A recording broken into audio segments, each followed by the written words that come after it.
Assalamualaikum warahmatullahi wabarakatuh. Selamat pagi, selamat siang, selamat malam rekan-rekan mahasiswa Universitas Bina Sarana Informatika dimanapun kalian berada. Ya, pada pertemuan ini kita akan mempelajari mata kuliah sistem terdistribusi pada pertemuan pertama tentang pengenalan sistem terdistribusi. Dan mudah-mudahan dalam video pembelajaran ini rekan-rekan bisa mempelajari ya materi yang cukup penting buat teman-teman, khususnya untuk program studi rekayasa perangkat lunak. Baik, silakan kita masuk ke dalam pembelajaran. Selamat belajar. Dalam planning saya di rencana pembelajaran semester ya, atau rencana atau RPS, kalau pernah didengar teman-teman juga harus boleh tahu tentang RPS. Jadi ini adalah sebuah eh, rencana pembelajaran kita ya, dimana pembelajaran ini tidak serta merta ada ya. Jadi ada beberapa eh, rancangan gitu yang tujuannya adalah mencapai sesuai dengan mencapai kebutuhan dari capaian pembelajaran mahasiswa. Nah, ini CPL yang program studi yang ada dalam mata kuliah ini adalah ada beberapa ya. Ada terkait sikap ya, sikap bertanggung jawab atas pekerjaan ya, di bidang keahlian secara mandiri ya. Kemudian di sini ada CPL menginternalisasi nilai, norma, dan etika akademik, menjelaskan dasar-dasar ilmu komputer, menjelaskan dasar-dasar kebutuhan sistem, menjelaskan spesifikasi kebutuhan sistem, kemudian mempunyai pengetahuan mengenai bagaimana membangun sebuah perangkat lunak dan juga perangkat lunak penunjang ya. Nah, jadi ini KU-nya ya, kamu harus capai. Kemudian mampu menerapkan pemikiran logis, kritis, sistematis, dan inovatif dalam konteks pengembangan atau implementasi ilmu pengetahuan dan teknologi yang memperhatikan dan menerapkan nilai humaniora yang sesuai dengan bidang keahliannya. Kemudian juga mampu melakukan identifikasi sumber kebutuhan, mampu mengimplementasi virtualisasi sesuai dengan kebutuhan organisasi, dan rekan-rekan juga mampu memahami dan menyimpulkan secara teoritis ya. Nah, ini adalah capaian pembelajaran mata kuliahnya atau CPMK ya. Jadi CPMK yang kita buat itu ada sampai 11 ya. Jadi yang pertama, kalian mampu memahami dan menyimpulkan secara teoritis konsep data terdistribusi. Di CPMK yang kedua, kalian juga bisa mampu menjelaskan dan menjabarkan arsitektur ya, dari sistem terdistribusi. Jadi kalau yang awal pertama itu CPMK yang pertama yang mengetahui teoritisnya ya, konsep dan distribusi, yang kedua arsitektur. Nah, CPMK 3 kalian mampu menjelaskan dan menguraikan prosesnya ya. Menguraikan proses sistem terdistribusi dengan menggunakan thread dan multi thread. Nanti kita akan pelajari. Kemudian CPMK yang keempat mampu menjelaskan dan memahami komunikasi terdistribusi melalui lapisan layer OSI dan fungsinya. Nah, kemudian yang CPMK kelima, rekan-rekan mampu mengidentifikasi dan memahami penggunaan penamaan pada mesin untuk data terdistribusi.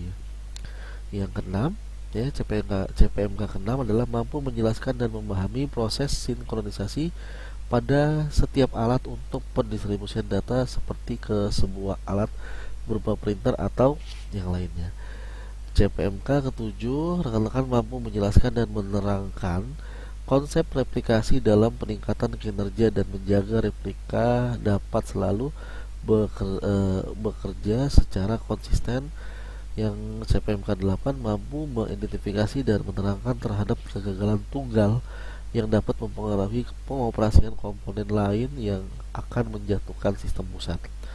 Kemudian CPMK 9 mampu mengidentifikasi dan menerangkan kebijakan sistem secara eksplisit yang dilihat dari sistem yang bersifat global, mampu menjelaskan dan memahami sistem berbasis objek pada data terdistribusi yang dapat dengan mudah disembunyikan pada suatu sistem. Kemudian CPMK11 adalah mampu menjelaskan dan menerangkan, ya, terhadap file yang terdistribusi dengan cara yang aman dan andal sebagai paradigma sistem terdistribusi sebagai tujuan yang umum. Nah, ada deskripsi ya singkat mata kuliah ini ya. Paling utama ya adalah mata kuliah ini bertujuan nih biar rekan-rekan mahasiswa mampu pertama mengerti ya, gitu, mengerti tentang sistem terdistribusi ini ya, dari CPMK yang tadi saya jelaskan. Kemudian bisa mengidentifikasi, memahami, menjelaskan dan menerapkan konsep dasar data terdistribusi. Nah, proses data terdistribusi ini dan cara kerja sistem terdistribusi yang dikaitkan dengan data berupa file, web based dan server yang dapat dikomunikasikan dalam sebuah jaringan untuk menjadi baik dan optimal. Oke. Nah, ini adalah bahan kajian materi ajar yang akan kita sampaikan, ada 12 ya. Yang pertama pengenalan sistem terdistribusi, yang kedua arsitekturnya, yang ketiga adalah prosesnya, keempat adalah komunikasi terdistribusi, kemudian 5 penamaan atau labeling ya, kemudian yang keenam synchronization, 7 konsistensi dan replication, 8 fault tolerance, 9 security system terdistribusi, 10 sistem berbasis objek terdistribusi, 11 sistem file terdistribusi, kemudian yang terakhir 12 distribute web based system. Nah, teman-teman juga bisa mencari referensi ya, yang sebetulnya ini referensi yang kita gunakan, mungkin ingin lebih mendalam ya. Itu silahkan cari bukunya ya, dari Brandon Bourne dan juga dari ini ya, yang judulnya Design Distribute System ya. Kemudian ada dari Andrew ya, Van Steven 2007 tentang Distribute System Principle and Paradigm Second Edition. Nanti bisa dicari, atau mungkin referensi yang lain, tapi kita akan lebih fokus di ini ya, materi pembelajaran kita kalau bisa. Nah, rekan-rekan, saya akan jelaskan untuk pertemuan yang pertama saja. Jadi ini ada minggu pertama ya. Saya harapkan teman-teman ini mampu ya, memiliki kemampuan akhir yang direncanakan, yaitu yang pertama. Jadi di minggu pertama ini kita harapkan rekan-rekan mahasiswa mampu memahami dan menyimpulkan tentang konsep sistem terdistribusi ya. Untuk bahan kajiannya agar bisa mempelajarinya, yaitu kita akan mempelajari konsep dasar sistem terdistribusi. Sudah itu kita juga belajar cara kerjanya. Kemudian kita mempelajari middleware, tujuan middleware, dan memisahkan kebijakan dari mekanisme. Nah, kita akan pelajari ya, dari teman-teman harus akan memiliki pengalaman belajar secara mandiri ya, dan mencari sumber belajar dari informasi video internet, dan terakhir diskusi dalam kelas ya. Jadi nanti kita akan pelajari, dan bukan hanya saya yang menyampaikan, tapi kalau bisa teman-teman juga bisa explore diri sendiri, mencari materi, mencari contoh-contoh ya sistem terdistribusi yang akan kita jelaskan. Nah, untuk minggu kedua, 3, 4-nya nanti kita akan jelaskan di awal ya, setiap pertemuan. Nah, rekan-rekan, selain tadi ini ya RPS-nya yang saya sampaikan di awal ya, terkait CPMK gitu ya, dan juga bagaimana rekan-rekan bisa mempelajari, dan atau bagaimana target pembelajaran kita. Nah, teman-teman, perlu saya jelaskan tentang aturan main untuk mendapatkan goal ya teman-teman ya, mendapatkan tujuan teman-teman ya, untuk bisa menyelesaikan mata kuliah sistem terdistribusi ini ya, dimana kita kami sudah menetapkan ya untuk bobot penilaiannya bahwa nilai kehadiran itu besarnya 20%, kemudian tugas nilai-nilai tugas kalian nilainya 20 mencapai 25% ya untuk nilai tugas, UTS 25% dan UAS 30%. Ini mohon bisa diperhatikan bahwa eh, usahakan ya kehadiran itu bisa memenuhi 100% ya, karena lumayan nilainya cukup membantu teman-teman uh, untuk mendapatkan meraih nilai baik gitu, selain tugas, UTS dan UAS juga. Jadi kalau teman-teman bisa hadir mempelajari secara baik, saya rasa nilai tugas, UTS dan UAS ini bisa juga terpenuhi dengan baik ya. Adapun nanti kita jenis asesmennya ya, kita akan tes tertulis ya. Kemudian untuk range nilainya ya, untuk mencapai nilai A kalian harus meraih nilai 80 ya, dan sampai nilai terakhirnya nanti. Baik ya, kalau begitu kita langsung ke materi pembelajaran. Ya, contohnya distribusi apa gitu. Apa ya? Vaksin, udah vaksin belum? Sudah. Iya, contohnya vaksin dari dari luar negeri sana terdistribusi ke setiap negara, kan berarti itu apa yang distribusikan berarti itu ya sebuah vaksin gitu kan, bisa nyampe gitu. Terus vaksin distribusi apa lagi? Apalagi banyak nih, pokoknya hubungannya Rizka banyak lah gitu, ketemu distributor. Kalau barang aqua, minuman, ya distributor aqua siapa gitu kan ya, dan lain sebagainya lah, distributornya gitu. Jadi ketika saya beli minum, ya kan, aqua, kira-kira itu ini nggak, saya perlu tahu nggak, ini airnya diambil dari mana, dipakai gayung apa pakai tangan ya, terus yang nyiduk air tuh cuci tangan atau enggak, apa sambil ngupil apa atau gimana gitu, atau mungkin nih campuran airnya pas lagi ngambil air di 10 meter sebelumnya di sungai itu ada misalnya mata airnya ada yang lagi buang air atau gimana, saya nggak tahu gitu. Intinya udah terdistribusi ke saya gitu. Nah, artinya proses dari misalnya minuman ataupun barang tersebut sampai terdistribusi ke diri saya itu melalui proses-proses yang sangat luar biasa, sehingga saya pun nggak perlu mengetahuinya gitu. Saya nggak tahu itu kayak gimana, pokoknya sudah tersistem gitu kan, dan packagingnya udah rapih minuman. Nah, contoh lagi nih masalah distribusi, tadi kan dari barang ya, sekarang kita masuk ke distribusi terkait masalah komputerisasi lah. Teman-teman suka pakai Google, searching Google ya? Tiap hari, Pak. Tiap hari ya. Pak. Setiap hari. Apalagi programmer ya. Codingan itu kadang buka lagi, apalagi. Nah, misalnya saya mencari kata-kata, misalnya ya, saya mau makan jengkol, saya orang luar negeri nggak tahu jengkol, saya ketik masalah kata-kata jengkol di dalam search engine itu. Gitu. Saya tahunya saya buka search jengkol itu di laptop saya ya. Apakah kamu pernah bayangkan nggak data jengkol itu tersimpan di Google di server yang mana? Kalau kamu tahu nggak server Google kayak gimana? Ya, Rizka tahu servernya Indomaret? Nggak Kurang tahu tahu ya? deh, Pak. Nggak tahu Iya. ya?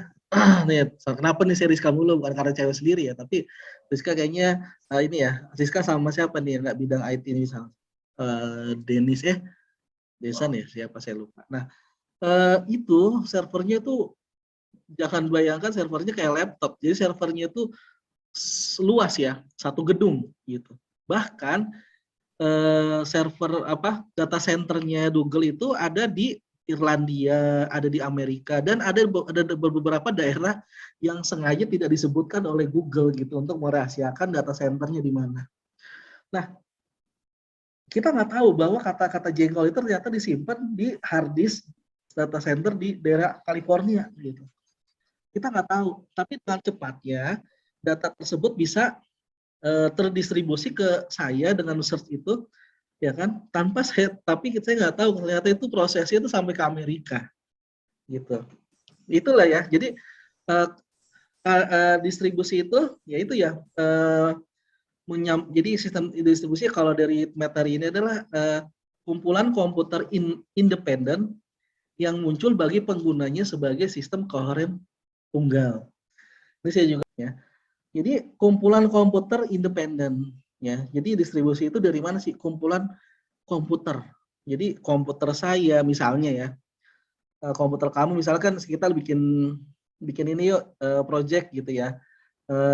Misalnya nyari data barang Indomaret lah mumpung ada sini ya. Oke. Nah, servernya di kita nih. Tapi biar terjaring gimana? Wah, saya harus punya 10 komputer nih. Gitu. Nah, saya punya komputer, kamu punya komputer di mana-mana, kita terhubung dengan jaringan. Jadi nggak bisa distribusi itu nggak bisa disebut cuma satu komputer doang gitu. Ya, harus banyak lebih dari kumpulan gitu. Kenapa harus kumpulan? Karena ya sejauh mana distribusinya? Itu dulu pertanyaannya. Kalau distribusinya hanya peer to peer, misalkan saya cuma Kak Isnandar lagi kerja nih bareng nih, ya udah bikin jaringan aja pakai kabel wiring ya kan, dibikin peer to peer lah. Berarti saya cuma peer to peer aja sama Isnandar. Tapi kalau distribusi datanya itu menyeluruh ke seluruh Indonesia kayak Google seluruh dunia, maka ada berapa juta komputer yang masuk ya dalam sistem tersebut sehingga informasi itu nyampe. Ya. Terus muncul bagi pengguna sebagai sistem koheren tunggal. Nah, si pengguna ini yang tadi tuh yang nyari jengkol ya, itu bahkan nggak tahu gitu. Ternyata dari laptop saya ini saya nyari jengkol, seakan-akan tuh datanya ada di laptop. Padahal pencarian data tersebut itu, ya kan, itu sampai ke Amerika untuk pencarian data, gitu. Nah, jadi sistem terdistribusi itu seperti itu, ya. Jadi dari sekian kumpulan komputer, cuma pengguna itu merasa cuma melalui satu komputer saja, gitu, dari koheren yang tunggal. Itulah kita bikin sebuah sistem ini, ya. Oke, lebih ini lagi kita kemana ya misalnya, biar lebih paham lagi. Saya nunjukkan sedikit, mungkin teman-teman paham juga. Sebentar. Nah ini adalah seluler ya, jaringan seluler, tracking seluler phone kita. Nah saya nelpon nih ya, pakai GSM misalnya. Ini mau jadul mau enggak sama lah ya. Nah, mau WhatsApp atau pakai pesan biasa telepon. Misalnya saya telepon nih. Ketika saya telepon, maka HP saya akan terkoneksi dengan BTS. Tahu kan BTS ya? BTS itu ada di tower gitu. Dia menerima sinyal digital dari saya, ya kan? Kemudian saya mau telepon ke misalnya ke ke Papua gitu ya. Saya misalnya mau kasih pesan lah gitu ya, tolong kirimin koteka gitu ya, dikirim pesannya, diterima sama BTS-nya gitu kan. Nah, apakah langsung ke BTS-nya Papua? Ya enggak, melalui jaringan-jaringan dulu, beberapa kumpulan-kumpulan komputer. Oke, kita nggak, dalam bahasa ini sebetulnya gini, komputer itu nggak terlalu tepat ya, karena yang lebih tepat itu node ya. Node itu bisa jadi komputer, bisa jadi server, bisa jadi apa gitu, penerima sinyal. Nah, diterima di tower ini nih, gitu. Nggak langsung ke Papua, dia pasti ke data center MSC atau data center di Jakarta misalnya, di pusat. Dari situ baru ditembak ke misalnya ke ini dulu kan, karena beda pulau mau nggak mau nih, ya kan, mau tidak mau tembak kemana? Ke satelit. Nah, dari satelit baru nembak ke MSC atau data centernya di Papua misalnya, Telkomsel lah, Telkomsel Papua. Jadi dari Telkomsel yang di Jakarta nembak pakai satelit, ditembaknya ke data centernya yang di Papuanya nih Telkomsel. Nah dari situ baru ditembak ke mana? Ke tower-tower ini nih, tower sampai yang penerima pesan dari saya. Kalau misalnya saya jalan kaki atau naik naik kapal atau naik pesawat lah gitu, paling cepat pesawat bisa berapa jam, ya, bisa berapa hari. Tapi dengan sebuah digital, dengan data digital, maka pesan saya itu akan cepat nyampe gitu. Bahkan di bawah sekian detik lah gitu. 2 detik atau 3 detik udah nyampe, atau nggak sampai 1 menit malah ya, cuma berapa sekian detik udah nyampe. Nah, apakah itu dari handphone langsung ke handphone? Tidak, ya. Jadi handphone saya nyambung ke handphone, tujuan saya itu melalui beberapa simpul-simpul, beberapa node-node, beberapa tower-tower hingga sampai ke sana gitu. Ya, itulah sistem terdistribusi gitu. Dan Zoom yang kita pakai, ya, Zoom yang kita pakai, kalau apakah benar nih ini aplikasi ini dari laptop saya? Enggak juga. Ya, saya bisa connect ke kamu itu sebetulnya karena ada data centernya di Cina ya, yang punya Zoom gitu. Misalnya nih saya kasih pesen nih di sini, ya kan, tes. Oke, apakah dari laptop saya langsung ke laptopnya kalian? Ya enggak. Itu melalui proses ya, masuk ke data centernya si Zoom, ya. Zoom juga punya server sama, lu servernya gede banget, ya kan. Terus ya dari skema tadi ya, sistem distribusi yang itu yang akan kita pelajari sekarang gitu, nyampe lah ke teman-teman gitu dengan di bawah sekian detik. Jadi seakan-akan saya ini pakai satu laptop ternyata, tapi sebetulnya eh, utusan tes yang terkirim ke kalian itu beberapa proses, beberapa node atau beberapa PC gitu prosesnya, baru nyampe ke layar kalian gitu. Tapi karena ini adalah digital gitu ya, sinyal, maka kecepatannya di bawah sepersekian detik, nggak sampai eh, ya bisa jadi ya, kalau lemot pernah kan, ngerasa lemot pernah kan gitu kan. Nah itu dia, kalau ngerasa lemot ya itu berarti jaringannya terganggu gitu. Kalau jaringan terganggu ya wajar lemot gitu, tapi kalau nggak terganggu, ibarat lancar-lancar aja, maka sepersekian detik itu udah langsung nyampe gitu ya. Jadi teman-teman mudah-mudahan bisa memahami ya konsep Mas dari sistem terdistribusi gitu. Intinya kita gini deh, akan merancang sebuah suatu sistem yang tugasnya kalian tuh bukan hanya merancang bikin softwarenya doang, tapi ya kamu juga merancang ininya ya. Ini 10 menit lagi mati nih ya. Kalian juga merancang sebuah komponen-komponen ataupun node-node itu sehingga terjaring gitu ya, terkoneksi dengan sedemikian rupanya gitu. Oke. Nah, terus lanjut lagi ya. Cara kerjanya, bagaimana cara kerja sistem terdistribusi. Jadi untuk mendukung komputer dan jaringan yang heterogen itu apa artinya? Tahu kan? Heterogen apa? Saya nggak tahu Pak, heterogen itu apa. Heterogen itu ya variasi gitu ya. Jadi kayak kita nih di Jakarta, di Depok hidupnya dengan heterogen. Ketemu dengan orang Papua, ketemu orang Sunda, Jawa, ya kan. Nah, apakah ini sekarang gini, saya terkoneksi dengan server Google gitu. Apakah Google pakai laptop saya nih HP gitu? Enggak juga kan ya? Enggak juga.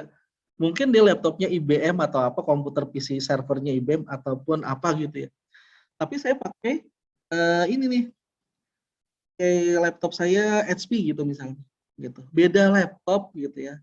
Terus jaringannya misalnya pakai apa, mikrotiknya berbeda, tapi itu bisa menjadi suatu sistem yang tunggal gitu. Jadi teman-teman yang apa, yang berbeda-beda laptop itu ya kita bisa menggunakan Zoom bersama-sama gitu. Jadi nggak harus saya punya laptop HP misalnya, atau karena Zoom dari Cina nih ya, kita harus punya laptop Xiaomi lah gitu ya, biar kita pakai Zoom yang dari Cina, enggak juga. Nah, tapi sistem terdistribusi itu udah menyiapkan ya suatu sistem tunggal, tapi dengan yang mendukung komputer dan jaringan yang heterogen, yang variasi gitu. Semuanya bisa, bahkan di handphone juga bisa gitu. Nah, sistem distribusi diatur dengan menggunakan perangkat lunak ya, secara logis ditempatkan di antara lapisan tingkat yang lebih tinggi yang terdiri dari pengguna dan aplikasi, dan lapisan di bawah terdiri operasi sistem, fasilitas komunikasi dasar seperti ditunjukkan pada slide selanjutnya. Oke, ini pembahasan gini ya. Jadi ini ada bawah di sini ini ya. Ini ada namanya middleware ya. Middleware inilah yang disebut sebagai sistem terdistribusinya gitu. Jadi sistem terdistribusi itu harus apa? Nih, harus mendukung komputer dan jaringan yang heterogen gitu. Ya, harus mendukung. Untuk mendukung itu makanya bikin namanya ya ini sistem distribusi aplikasinya. Nah, di mana komputer misalnya gini, di komputer 1 ya kan, ini aplikasinya A, komputer 2 aplikasinya B, dengan komputer C sama, komputer 4 aplikasinya C. Berbeda aplikasi ya.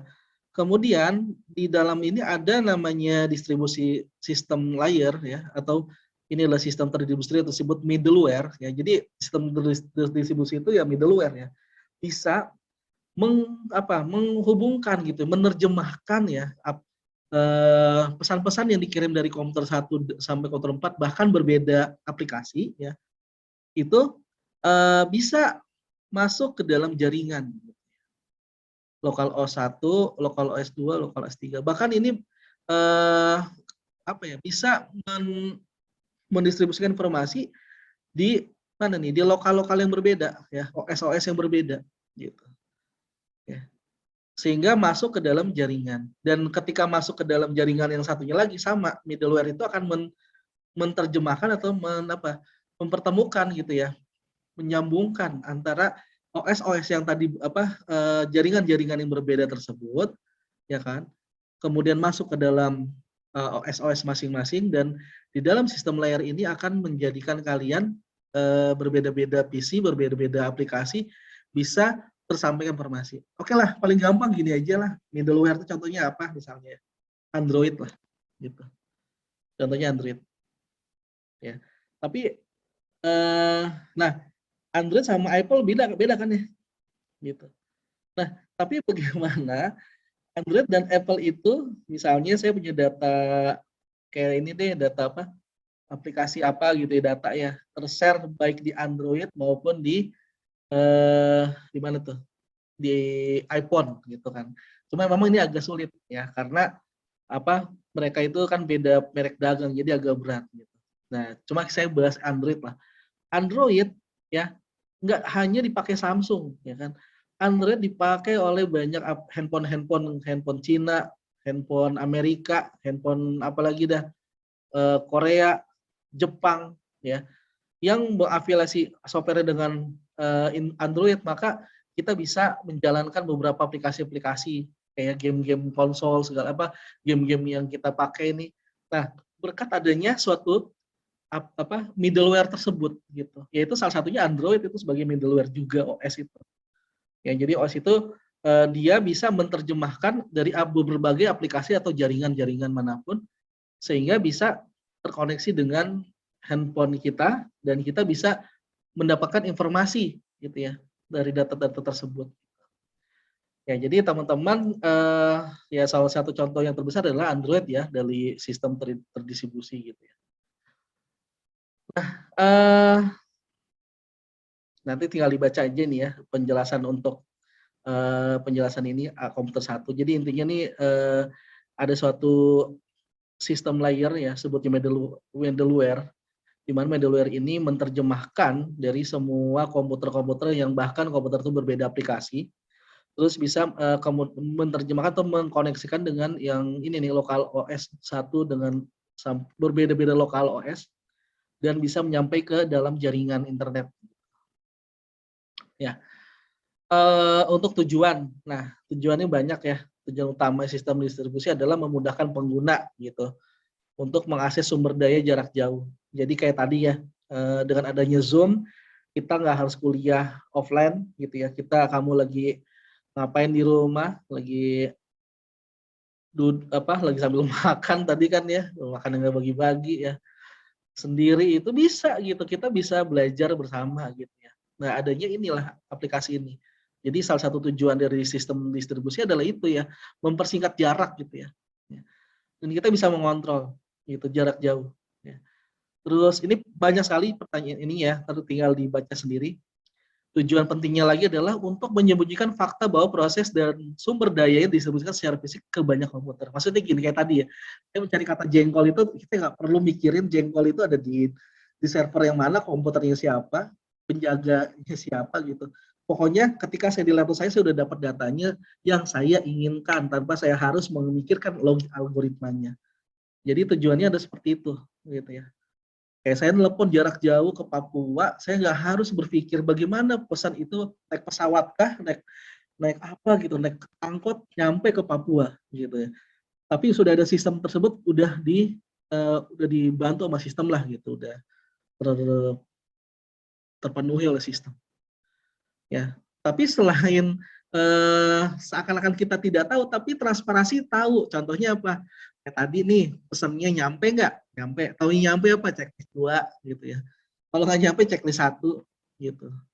Terus kalau pakai dulu telepon SMS keluar pesan pulsanya berkurang gitu ya. Ketahuan gitu. Jadi ada distribusi itu yang nggak harus menutup apa sistem yang ibarat yang tadi yang saya nggak perlu pikirkan, tapi yang saya perlu ketahui misalnya pulsa saya keluar berapa, ya kan, kemudian saya bisa nge-record nggak Zoom-nya ini gitu. Nah, di situ aplikasi yang sistem terdistribusi menyediakan juga gitu. Jadi nggak hanya menutupi kerumitan, tapi juga memberikan transparansi terkait apa yang dibutuhkan si pengguna gitu, ya kan.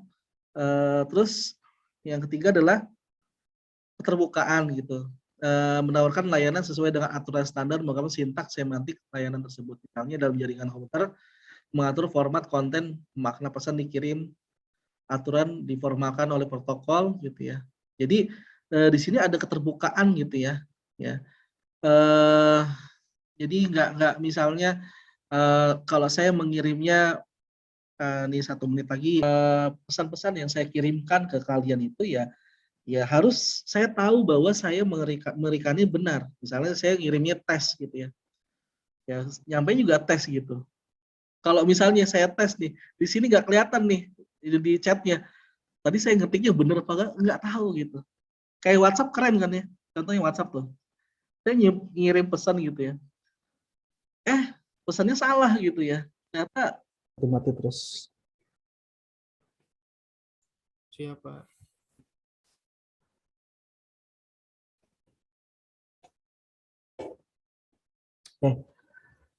Ya tadi lanjut pertanyaan tadi untuk masalah HT sama gitu, itu juga alat komunikasi kan, termasuk sistem terdistribusi juga. Cuma gini, berbedanya dengan yang kayak ini dah, kita nggak usah jauh-jauh dah bandingin ya.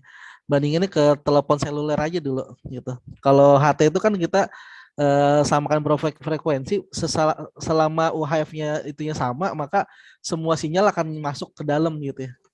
Nah, itu karena mereka itu nggak bikin yang namanya eh, tidak beli frekuensi sendiri, frekuensi bebas gitu. Jadi kalau frekuensi HT itu ada ukurannya. Misalkan saya juga nggak hafal berapanya ya. Jadi ada ukuran di mana itu boleh digunakan secara umum gitu.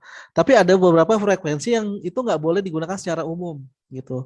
Ya salah satunya frekuensi kayak yang GSM itu kan udah dinasionalisasi untuk diatur secara undang-undang gitu kan. Jadi ketika ada perusahaan telekomunikasi nih, oh saya mau bikin jaringan seluler gitu. Selulernya apa?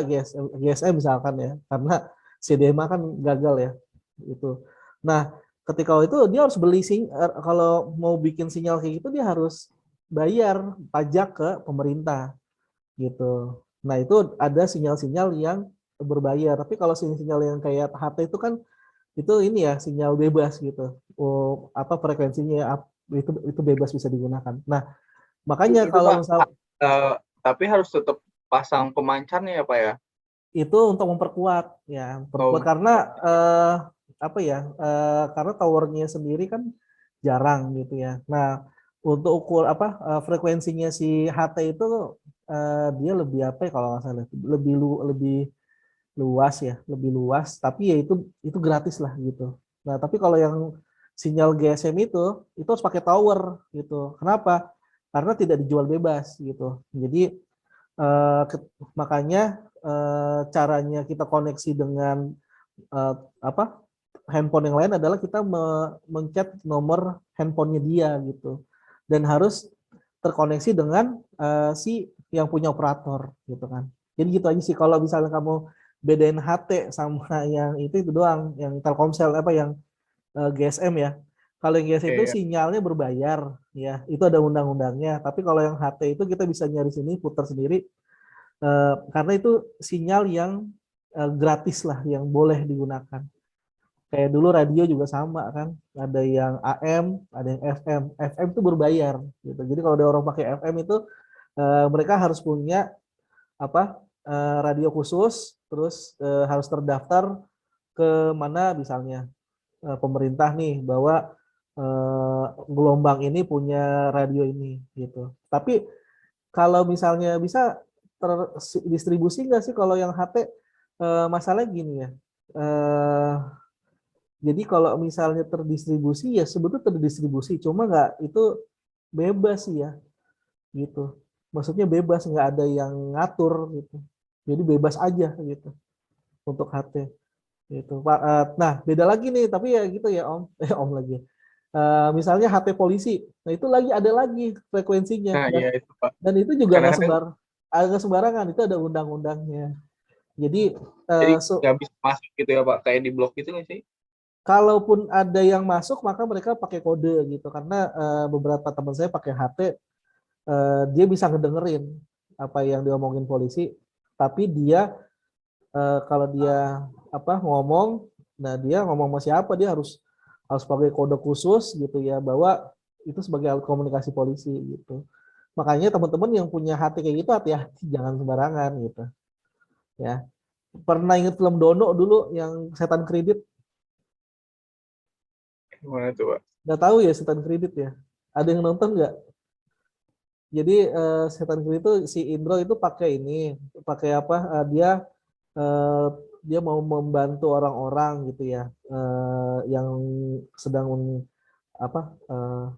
Ada kejahatan, apa dia mau bantu. Tapi dia tahu dari mana kejahatan itu. Nah dia ini apa? Konekin radio gitu, radio FM yang sesuai dengan frekuensi polisi. Jadi dia dengar nih ada polisi laporan 86 ya ada kejadian di sini gitu kan. Nah, wah ada kejadian ini ada ini nih di drone gitu penculikan nih. Gitu. Yuk kita cari ke hutan dia kan jadinya ternyata itu salah informasi polisinya kan. Ingat deh belum setan kredit pas udah masuk ternyata malah diganggu setan gitu kan. Karena informasi yang di radio FM polisi itu salah gitu. Ternyata si anaknya nggak hilang, nggak diculik, ketiduran di warung gitu kan. Ceritanya sih ingatnya begitu. Cuma kenapa si Dono dan kawan-kawan tahu ada informasi penculikan karena dia ini ngebuka frekuensi polisi, dengerin doang gitu. Karena nggak di cross check, main datang aja ke hutan, ternyata nggak ada apa-apa, cuma ada setan mau pocong, nonton dah gitu. Gitu. Jadi itu eh, kalau saya bilang bisa terdistribusi kalau memang ada yang apa membuat sistemnya gitu. Kalau itu belum apa ya masih bebas gitu ya. Tapi kalau yang kayak Telkomsel kenapa itu tersistem karena dia emang diatur gitu. Jadi ketika kita eh, masukin nomornya maka pesan itu akan sampai di data center yang memang dikhususkan gitu ya, nggak kemana-mana gitu. Makanya polisi kalau mau nyari data kejahatan datangnya ke operator Telkomsel. Misalnya ada informasi tentang apa bom gitu kan ya. Dia datang ke mana? Ke Telkomsel. Cuma pada zamannya pemboman itu mereka nggak pakai Telkomsel. Mereka pakai paket data Telkomsel, tapi mereka pakai apa? Pakai BlackBerry. Nah, BlackBerry pada waktu itu eh, servernya tidak ada di Indonesia, adanya di servernya BlackBerry gitu. Jadi BlackBerry itu diminta sama orang Indonesia untuk bikin data center juga di sini di Indonesia biar nanti orang Indonesia bisa ngecek data kejahatan ataupun ada pesan-pesan terkait apa misalnya komunikasi teroris tuh kan. Nah itu jadi masalah dulu tuh. Awalnya BlackBerry nggak mau. Kenapa? Karena BlackBerry itu menjaga data dari pelanggannya gitu. Data pelanggannya adalah nomor satu. Apa mau pelanggannya penjahat kek, mau siapa kek, ya dia udah beli BlackBerry, datanya dia dijaga gitu.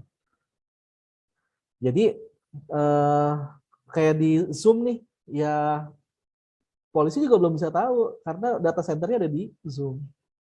Gitu. Jadi intinya tadi saya cat tadi contohnya tes tuh ya.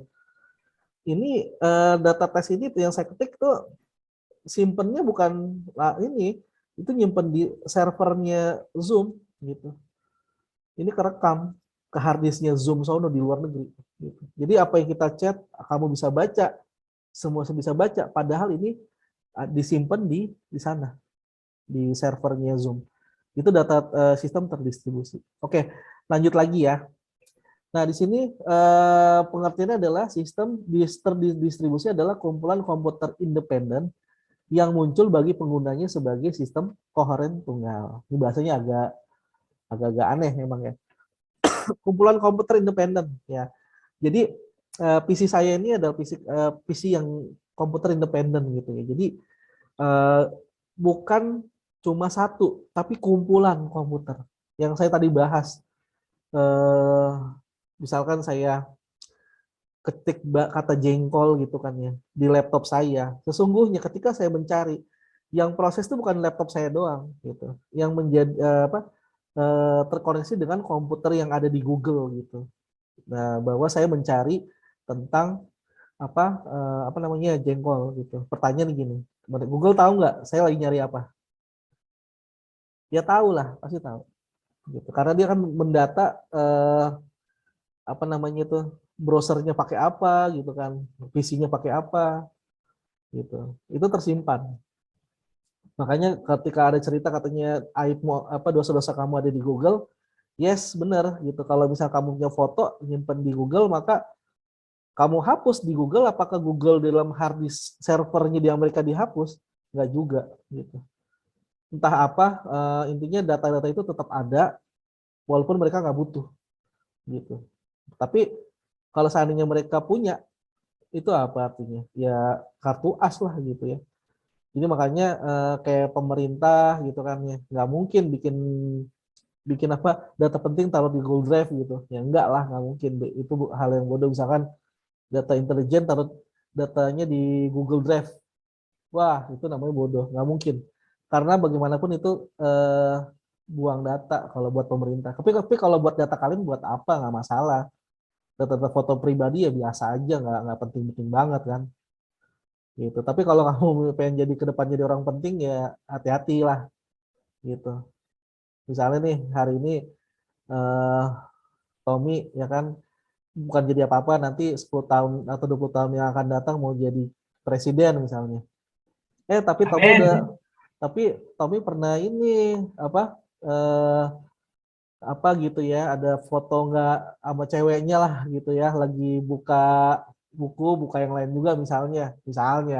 Terus kerekam tuh gitu kan ya. Pas jadi presiden kebetulan negara Amerika tuh lagi nyari dukungan gitu kan ya. Dicari sama Google. Google coba cek nih si Tommy ini track recordnya gimana. Wah ada nih Pak fotonya. Wah akhirnya Tommy Tom gitu ya.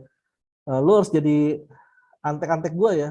Ngapain kata Tommy? Nih kalau enggak nih ya udah dah gitu. Makanya hati-hati. Hati-hati ya. Jangan jadi ya ntar ya mungkin ya teman-teman ya itulah jangan eksibisionis, hati-hati lah eksibisionis ya. Kayak si Sky itu seumur hidup itu datanya masih ada. Entah kamu yang nyimpen, entah Google yang nyimpen. Hati-hati. Ya, jadi seperti itu ya. Nah, terus kumpulan komputer. Jadi sistem tersebut itu campuran dari dibantu oleh beberapa komputer yang independen dan muncul bagi penggunanya sebagai sistem koheren tunggal. Koheren itu artinya ini ya, eh, apa namanya? Apa namanya? Koheren itu saling ini ya, saling inilah terikat lah gitu. Kata tunggal makanya ini bahasanya agak rancu. Jadi intinya gini, eh, muncul bagi penggunanya sebagai sistem koheren tunggal. Jadi teman-teman, ketika kita buka Google gitu ya, kita taunya ya jawaban yang kita cari, pertanyaan yang kita cari ketemunya di laptop kita gitu. Tanpa kita tanpa kita susah payah berpikir bahwa jawabannya itu ada di mana gitu, di hard disk sebelah mana. Tapi dengan adanya sistem terdistribusi, kita nggak usah pusing gitu.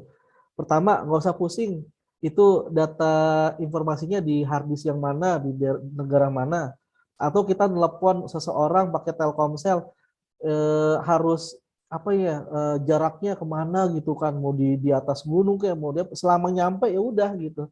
Jadi seakan-akan tuh pengguna taunya ya udah melalui telepon inilah saya terkoneksi gitu. Padahal proses-prosesnya panjang gitu. Kayak tadi tuh ada tower ini, tower itu gitu.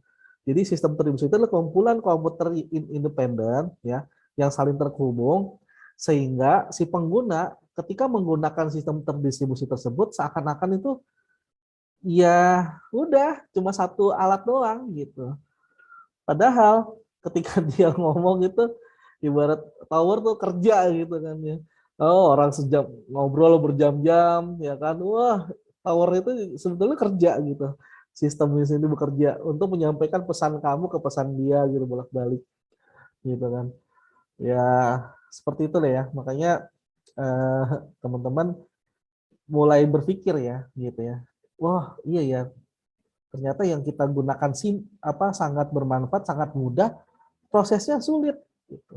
Harus ada ini gitu. Nah, ntar kita Apa rancang. mau tanya Ya, Pak, kalau yang di film-film tuh kan suka ada penyadapan telepon. Itu sebenarnya bisa nggak sih Pak? bisa penyadapan pakai alat apa dulu nih gitu. Ya kan itu kan terdistribusi tadi kata Bapak. Nah, Oh, kalau itu ya gini, kalau dari masalah mana tuh Pak? kalau itu belum dikatakan terdistribusi. Kalau terdistribusi itu ada sistemnya. Kalau itu kan saya pernah lihat langsung alat penyadap seperti apa gitu. Jadi alat penyadap, tapi macam-macam ya. Yang saya temuin adalah alat penyadap bentuknya kayak kayak handphone dan dia itu kalau mau dapetin suaranya dia harus dekat sama ini apa yang dituju. Misalnya ada 3 rumah gitu ya, 1, 2, 3 nih. Ya saya cek nih penjahatnya ada di mana gitu. Saya jalan aja pakai gerobak cendol gitu, nyampe deketin rumah 1 nih. Nah, pakai headset itu dari berapa meter itu bisa masuk ke dalam alat ini dan kedengeran. Oh dia enggak nih ibu rumah tangga biasa jalan lagi ke rumah 2 nih ke sambil jual-jualan. Oh ya. Nah, itu alat sadapnya itu adalah merekam atau menyadap suara yang terdekat di alat itu gitu. Sekitar 2 meter 3 meter. Satu lagi, wah ternyata ada yang ngomongin masalah kejahatan. Nah, tahan di situ. Direkam tuh, rekam. Nah, tapi mohon maaf, secara undang-undang itu nggak bisa dijadikan alat bukti. Jadi kalau intelijen nggak bisa bilang, nih Pak buktinya dia ada pembicaraan, nggak bisa, itu nggak bisa. Itu cuma sebagai alat untuk apa? Oh iya, Mencari informasi gitu Pak. informasi ini penjahatnya di sini, gitu. Tapi kalau misalnya pengadilan nggak bisa itu, harus tangkap tangan. Jadi beda lagi. Jadi intelijen itu tidak menangkap, intelijen itu mencari informasi aja. Nah, itu alat penyadap gitu. Apakah langsung terdistribusi ke orang yang ini misalnya Badan Intelijen Pusat? Ya bisa aja asal dibikin sistemnya. Itu Mas Abdul. Wah, apa nih misalnya? Itu mah terlalu simpel lah ya, gitu ya. Kalau pakai alat penyadap terlalu simpel. Yang keren ya itu misalnya nih sekarang nih kita lagi nge-zoom nih, gitu. Kita ngobrol bla bla bla segala macam. Itu kan saya bilang tadi, Zoom itu punya data centernya, gitu. Kalau pembicaraan kita biasa aja, ya biasa aja bagi mereka. Tapi kalau ngomongin masalah negara, kira-kira penasaran nggak ngomongin apa sih?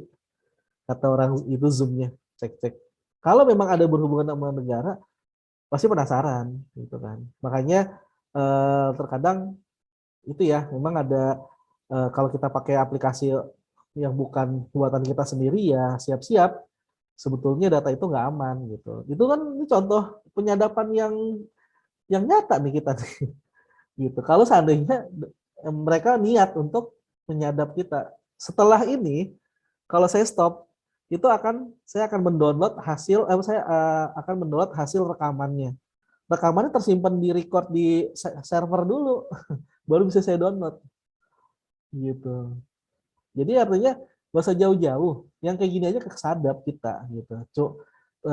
Sistem terdistribusi itu cuma kalau misalkan kayak alat penyadap langsung terdistribusi tergantung situ mau bikin sistemnya ya bisa, gitu. Jadi misalnya itulah ada lagi misalnya kayak alat apa nih? Kita bikin pertanian nih misalnya nih. Pertanian terus lahan kita hektaran ya kan. Tapi kita mau ngecek pohon di sana udah disiram apa enggak gimana caranya?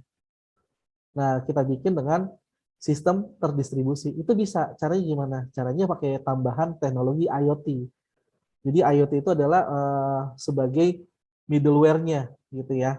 Jadi misalnya kita bisa dari jarak jauh mengontrol, wah nih cek nih belum masih kering, kita dari jarak jauh nih langsung pencet alatnya, nyiram air, kemudian sana ada alat khusus buat nyiram air. Nah itu kan termasuk sistem terdistribusi, kita bisa melihat datanya dari sini, dari handphone kita gitu ya. Ada yang belum kesiram gitu. Itu bisa dipakai juga, itu termasuk sistem terdistribusi. Cuma teknologinya campuran lagi gitu. Nah, teman-teman nggak usah stres. Wah, gua kalau bikin sistem harus bikin semuanya. Enggak. Teknologi udah ada, tinggal kita plug in aja gitu. Misalnya bagaimana bisa mendapatkan koneksi handphone dengan alat IoT, itu udah ada, tinggal kita beli alatnya ya kan. Nah, terus kita pasang dengan aplikasi, kita bikin aplikasi sendiri buat interface biar enak gitu. Nah, tugas kita seperti itu aja gitu, merancang itu. Alatnya udah ada, tinggal ambil comot teknologinya gitu. Apakah Habibie menciptakan satu pesawat? Enggak gitu. Habibie punya teknologi anti retak itu kan, Mr. Crack, tapi apakah dengan ilmuwan itu sudah cukup jadi pesawat? Ya enggak lah, harus menyambil misalkan ilmunya roket siapa, ambil teknologinya, digabung seperti itu. Nanti sama kita bikin sistem nih gitu kan, sistemnya apa gitu, serah kamu, udah kamu bayangin mau jadi apa ya, tapi enggak semuanya kamu bikin manual, enggak. Itu teknologi udah ada, tinggal kita sambungin. Nah itulah anak RPL bagaimana bisa merancang sistem itu gitu. Dan harganya mahal loh gitu ya. Harganya mahal. Ya oke, saya bahas lagi ya. Itu dari sistem distribusi ya gitu ya. Ya intinya sih gitulah ya, intinya distribusi yang menyampaikan distribusi. Cuma ini bagaimana bisa menyampaikannya dengan secara baik ya, kita harus membuat sebuah sistem gitu. Terus apalagi cara kerjanya. Nah, cara kerjanya dia sistem terdistribusi itu adalah sebagai middleware gitu. Ini saya langsung ke sini aja ya. Ya. Jadi gini, kayak handphone ya. Oke. Android termasuk sistem terdistribusi yang luar biasa. Kenapa? Handphone apa aja gitu, handphone Cina ke handphone Amerika, asal dia OS-nya Android ya kan, itu bisa gitu dipakai. Saya mau telepon, saya HP saya Samsung, mau telepon orang Xiaomi bisa gitu. Nggak harus saya harus punya Xiaomi juga harus telepon Xiaomi gitu kan.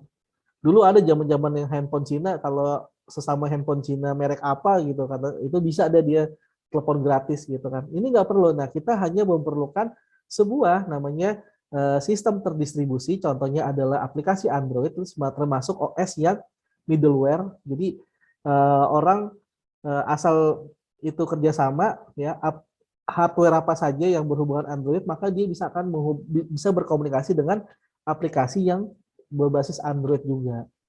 Seperti itu. Itu adalah termasuk aplikasi ini. Nih, coba kita lihat pengertiannya nih. Cara kerja sistem terdistribusi untuk mendukung komputer dan jaringan yang heterogen sambil menawarkan tampilan sistem tunggal. Nah, maksudnya gini, teman-teman. Jadi sistem kerjanya itu adalah komputer dan jaringan yang heterogen. Heterogen artinya adalah variatif gitu ya. Kayak teman-teman semuanya campur nih. Nggak semuanya punya Samsung. Ada yang Xiaomi, ada yang Oppo nggak? Ada yang Oppo. Biasanya cewek ya Oppo ya. Gitu. Ada yang Xiaomi? Pasti. Saya lihat mayoritas nih. Oh, semua hampir semua Xiaomi lah gitu ya. Poco juga termasuk Xiaomi ya misalnya. Nah, tapi bisa berkomunikasi dengan aplikasi lainnya, hardware lainnya gitu terkoneksi. Yaitu dia, kita membutuhkan sebuah sistem terdistribusi, yaitu salah satunya Android. Jadi Android itu luar biasa gitu. Luar biasa kenapa? Dia ya inilah BlackBerry hancurnya gara-gara inilah gitu Android. Karena BlackBerry pada waktu itu tidak bisa digunakan oleh handphone lainnya, hanya BlackBerry aja gitu. Misalkan Samsung nih pengen bisa komunikasi sama BlackBerry sombong, nggak bisa, nggak bisa, lo harus beli barangnya dari gua, dari BlackBerry gitu. Jadi Xiaomi nggak bisa, kan gue punya handphone, ya softwarenya aja lah gitu, connect nggak bisa gitu, harus BlackBerry sombongnya. Akhirnya muncullah Android dari Google menawarkan pada Xiaomi, nih Xiaomi, bukan Xiaomi ya, Samsung ya, Samsung ini Android nih, ini bisa ngalahin BlackBerry. Data center gue banyak, Google kan data centernya banyak kan, luar biasa, kalah BlackBerry gitu. Nah akhirnya Samsung beli pertama kali. Setelah Samsung beli pertama kali ternyata, enak banget Android gitu. Enaknya kenapa?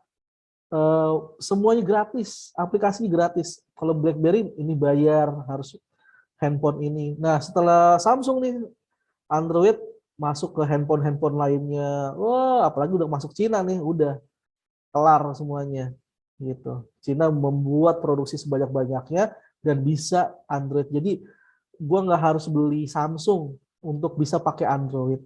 Gua nggak harus beli Samsung untuk bisa komunikasi sama Samsung itu sendiri.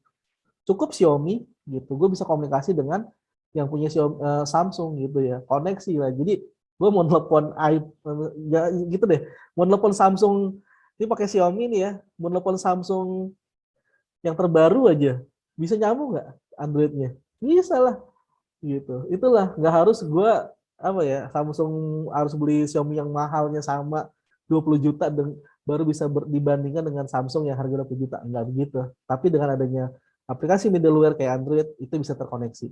Akhirnya Android kalah gitu. Bahkan dia ngemis-ngemis jual aplikasinya masukin ke Android. Yang tadinya nolak sekarang nih dimasukin dong biar di Android bisa download BlackBerry gitu. Ya kalah sama WhatsApp gitu ya. Kalah sama Telegram, lebih enak WhatsApp sama Telegram gitu. Ya kan lebih enak, lebih ringan. Ya udah akhirnya BlackBerry udah barangnya hancur, aplikasi BlackBerry itu sendiri juga hilang gitu. Selesai BlackBerry. Gitu. Makanya kedepannya adalah kita akan membuat sistem distribusi yang sifatnya ya nggak tertutup ya, harus bisa terbuka, harus bisa dipakai sama semua orang banyak gitu.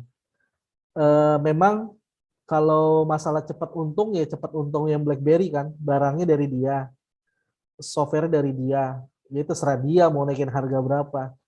Cuma masalahnya itu udah nggak cocok teknik seperti itu, bisnis seperti itu di dunia sekarang. Nah sekarang itu bisnisnya adalah kita terkoneksi dengan bisnis yang lainnya, gitu. Itu nggak bisa.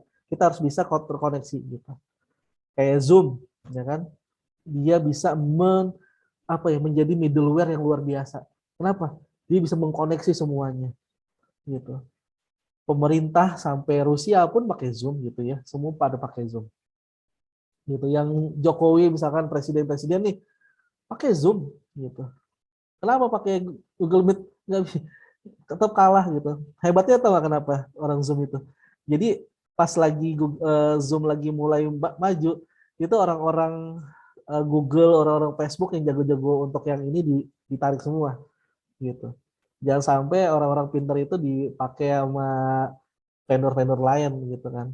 Sampai Google sendiri nggak bisa kayak Zoom. Saya akuin ya, saya pengguna Gmail sama Zoom, saya lebih suka Zoom gitu. Contohnya itulah. Jadi kita harus bikin aplikasi di mana middleware kita itu bisa digunakan oleh mana aja gitu ya. Itu yang akan yang lebih bagus ya. Selebihnya tolong dibaca aja ya gitu ya. Saya nanti kita akan diskusi lagi besok, minggu depan juga saya usahakan Zoom lagi ya gitu. Tapi kalau memang boros kuota baru kita stop gitu ya untuk Zoom sampai berapa pertemuan gitu. Ini mungkin ada pertanyaan sebelum saya tutup. Boleh tanya nggak Pak? Tapi kayaknya nggak masuk ke sistem distribusi deh. Nggak apa-apa Contohnya ya. kayak gini Pak. Misalkan saya itu lagi buka Facebook nih. Saya lebih sering lihat postnya itu post yang mobil balap. Nah, pas saya buka aplikasi Tokopedia, tiba-tiba Tokopedia nyaranin, nih ada miniatur mobil balap. Nah, itu datanya saya tuh kok bisa sampai ke Tokopedia gitu, sampai aplikasi lain. Iya, jadi gini sih, gitu memang ada kerjasama sebetulnya Facebook dengan ini. Tapi bukan pencurian data, bukan. Apa ya? Jadi semua itu kita terekam sama big datanya Google, big datanya Facebook, big datanya ini ya. Kalau Facebook berarti hubungan sama Instagram gitu ya. Terus Instagram kalau misal Tokopedia sama itu kan pada kerjasama sama Instagram gitu.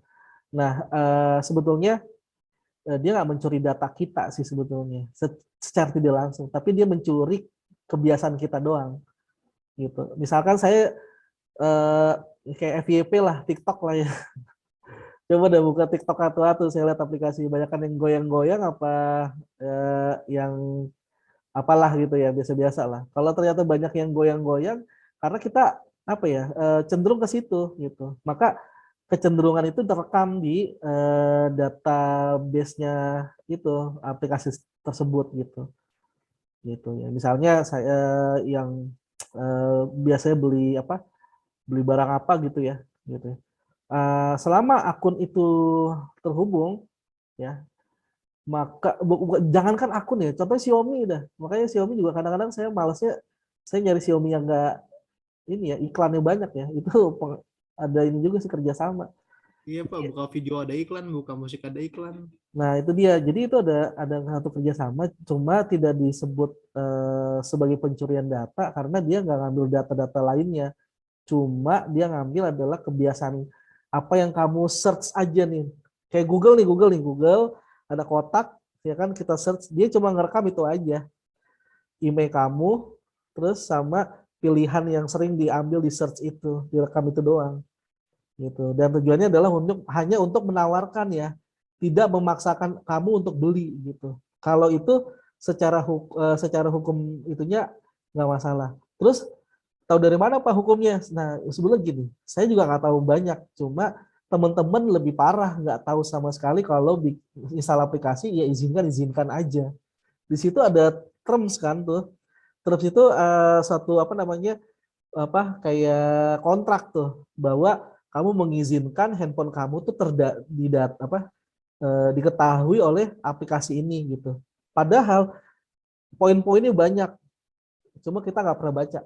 Gitu. Ya biasanya langsung checklist udah install gitu. Udah Checklist install gitu. aja. Padahal Ya, itu ada benar. beberapa ketentuan, mungkin salah satunya itu, gitu. Kamu mengizinkan, gitu. Tapi yang nggak sampai parahnya adalah mereka tidak akan menjual nomor KTP, nggak tanggal lahir, nggak. Cuma dia hanya mencari kebiasaan kamu aja, gitu. Makanya saya juga Twitter misalkan hati-hati Twitter yang aman Twitter ya. Kalau Benar. Instagram parah itu, Instagram parah banget. Kalau nyari apa udah sampai itu kamu harus apa ya? Harus posting-posting yang lain gitu. Misalnya posting-posting ustadz-ustadz lah dulu baru bisa ngilang dah gitu. Itu harus berapa banyak tuh kamu posting atau muterin tentang ustadz-ustadz baru yang apa tuh? Yang Paham. yang itunya hilang gitu. Itu luar biasa. Iya benar. Tapi kalau Twitter aman. Nah, kalau Twitter kenapa Twitter aman? Karena Twitter tuh dia pakai baik word aja, kata-kata teks. Jadi udah ada yang trending udah ketutup semua, dia cepet gitu. Jadi itu nggak langsung kehapus gitu kalau di Twitter gitu. Makanya teman-teman saya gitu, kalau mau nyari aman di Twitter aja lah, jangan Instagram, ini kerekam sampai lama banget gitu. Jadi teman-teman ya itu ya hitungannya ya sebetulnya apa ya, ini mengganggu, cuma di term kita udah oke-oke aja, jadi ya itu nggak jadi masalah, kamu menuntut juga kalah gitu.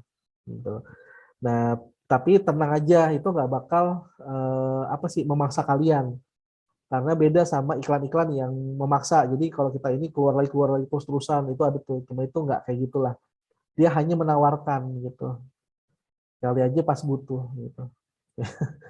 Ya kan, jadi kan tertarik ya kan, akhirnya tadinya nggak mau beli, ih ada nih, ya udah gue beli gitu. Benar, benar, benar.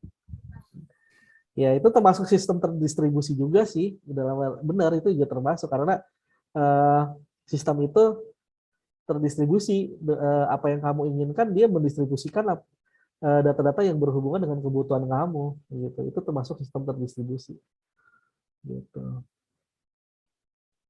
Siap, Pak. Terima kasih Pak Jadi atas jawabannya. ya jadi sistem terdistribusi itu tidak lain tidak bukan adalah yang kita gunakan saat-saat ini gitu, kayak Zoom, kayak ini gitu. Cuma teman-teman yang nggak tahu itu adalah itu ya, saya yang masih buta.